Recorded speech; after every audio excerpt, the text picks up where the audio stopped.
Hoy voy a hablar de Super Santos Cerdán. Sí, es un buen día para hablar de Santos Cerdán, pero no como el superhéroe que pintaba Zapatero al calor del mitin, sino del reo Santos Cerdán. Hace 18 días era el secretario de organización del PSOE. Hoy es un preso en prisión preventiva en la cárcel de Soto del Real, donde va a dormir esta noche, después de que le abrieran una ficha policial en la comisaría de Moratalaz. El auto del juez Leopoldo Puente, que le ha enviado a prisión preventiva, es, ¿cómo decirlo?, superlativo.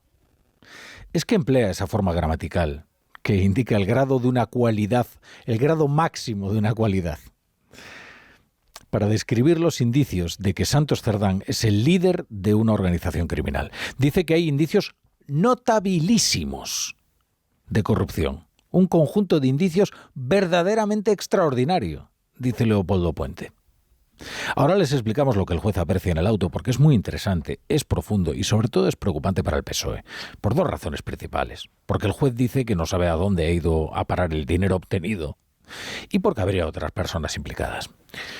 Pero antes una pregunta retórica. ¿Puede resistir en el poder un partido con dos secretarios de organización consecutivos implicados en una descomunal trama de corrupción? Es que la organización criminal operaba presuntamente desde el corazón mismo del partido y del gobierno, y los indicios que han enviado a la cárcel a Santos Cerdán no son solo unos audios. Hay documentos y hay material que indica que no fue el poder quien los corrompió, sino que llegaron al poder para corromperlo, que es distinto, porque los orígenes de la trama se remontan a antes incluso de que el Peugeot partiera con Sánchez, con Ábalos y con Koldo y con Cerdán para la conquista de la militancia y retomar otra vez la Secretaría General del Partido Socialista. Desde que Sánchez lo lograra, recuperar la Secretaría General del PSOE, tuvo solo dos secretarios de organización, don José Luis Ábalos y don Santos Cerdán.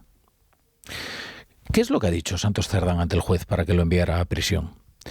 Pues mire, ha optado por el abogado de los sediciosos del Procés, Benet Salellas. A él ha contratado y eso ya es una declaración de intenciones. Le ha diseñado una defensa suicida, a la INDEP. Porque decirle al juez que ha ordenado unas diligencias que eres víctima de una persecución política es tanto como llamarle prevaricador a la cara. Y eso no suele gustar a los jueces. Dice el juez, que soy yo el ejecutor de esta operación de lawfare.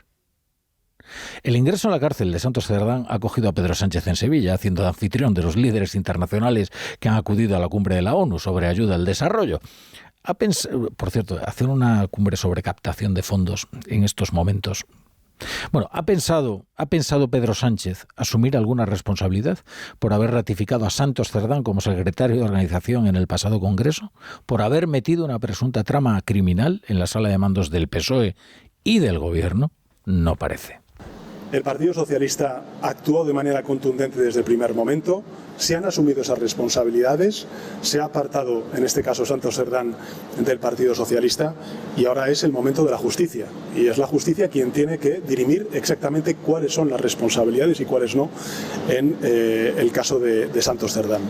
Y por tanto, máxima colaboración, respeto lógicamente a la justicia y a su trabajo, pero desde el punto de vista político, en fin, creo que hay pues una posición muy distinta por parte, en este caso, del partido que yo dirijo, a otras organizaciones políticas que no asumen ningún tipo de responsabilidad.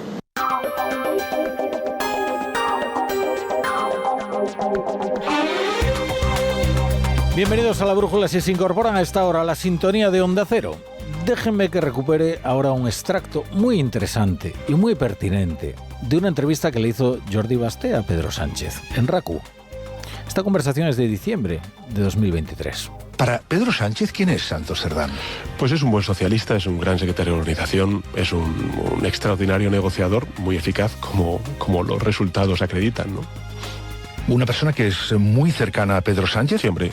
Fue de las personas que más le ayudó cuando pasó lo que pasó, en aquella época que usted tuvo que abandonar el Partido Socialista en el momento que lo hizo. Sí, es una persona que me ha acompañado desde siempre, tiene toda mi confianza y es uno de mis más estrechos colaboradores. Bueno, las operaciones más delicadas le fueron encomendadas a Santos Cerdán, entre otras la transacción Bill que dio origen al nuevo mandato de Pedro Sánchez, que es el cambio de votos, los 7 votos parlamentarios de Junts, por impunidad. Es decir, la ley de la amnistía. Era el muñidor, como le llama Javier Lambán hoy en un tuit muy directo, el arquitecto de los gobiernos progresistas de este país. Luego añade Javier Lambán: ¿cuánta ceguera o cuánto cinismo hacen falta para no reconocer que el PSOE está en una situación agónica? ¿Qué ha de pasar para que el partido reaccione e impulse un cambio radical? Son preguntas retóricas. Son incontables los testimonios de socialistas que pusieron su crédito por la inocencia, pulcritud y sinceridad y honestidad y todas las virtudes de Santos Cerdán. Hoy causa rubor escucharlo. Miren, escuchen ustedes hoy a María Jesús Montero diciendo que Santos Cerdán no tiene nada que ver con el PSOE. Esto ya, como siempre hemos dicho, es un asunto de una persona que no tiene que ver con el Partido Socialista, que tomamos las decisiones correspondientes y lo que queremos es que colabore y que la justicia llegue hasta el final para ser capaz de averiguar todo lo que ha ocurrido en torno a este caso.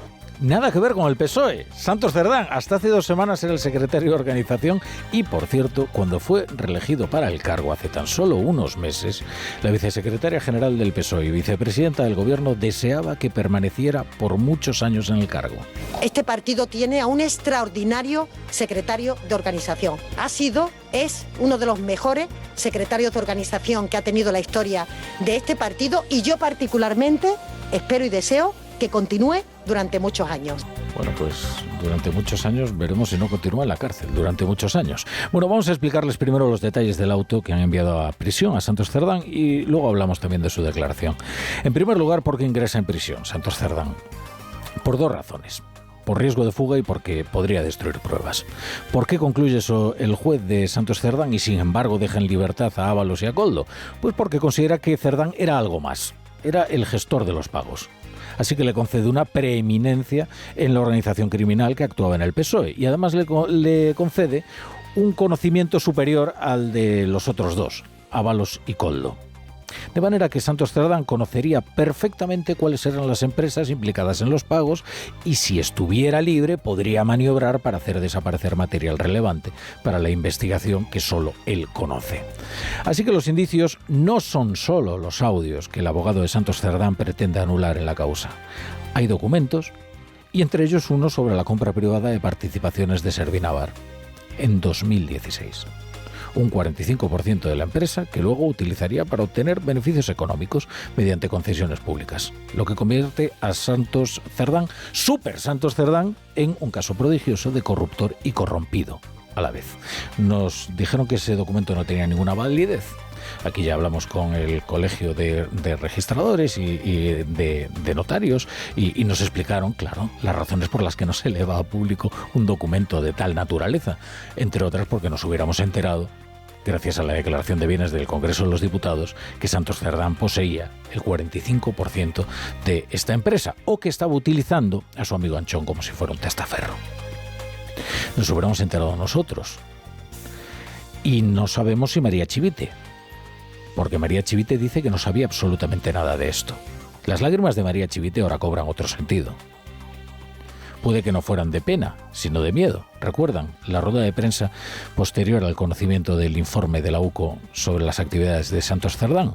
Allí vertió lágrimas amargas.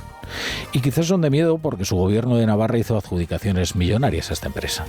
Hoy ha dado una rueda de prensa María Chivite, algo más serena. Que la presidenta no adjudica contratos, que el consejero de Cohesión Territorial no adjudica contratos, no formamos parte de los órganos ni de las mesas de contratación y que la Administración en ningún caso podía conocer el supuesto acuerdo privado relacionado con el reparto societario de Servinavar que la UCO señala haber encontrado. Era un documento privado, por lo tanto, no era sabido.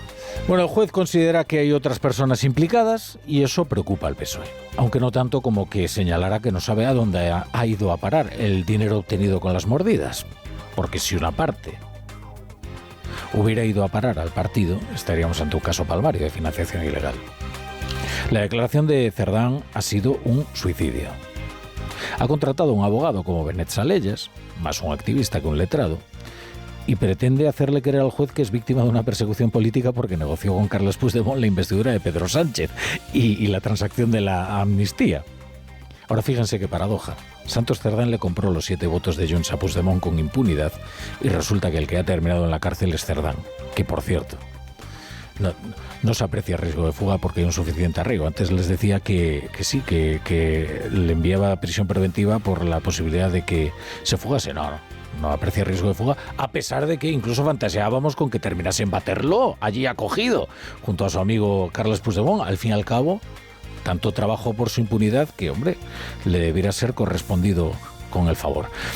Esta defensa a la indepe de Cerdán ha provocado la indignación en el PSOE. ¿Por qué? Porque es una forma burda de eludir responder por sus presuntas acciones delictivas. No, que va.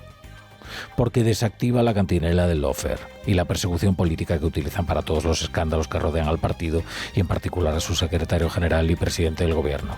Si el secretario general es un perseguido político, ¿por qué no puede serlo el secretario de organización? Ahora, a ver quién se atreve a utilizar la coartada de la persecución política y del lawfare. Ya han empezado a deslizar una divisa en el PSOE. Sabemos reconocer una persecución política y esta no lo es. Como diciendo, hombre, ahora no me vayan a meter todo en el mismo saco. Miren otro caso de hoy, el de Miguel Ángel Gallardo. A la juez del caso Hermanísimo la llevan acusando de todo.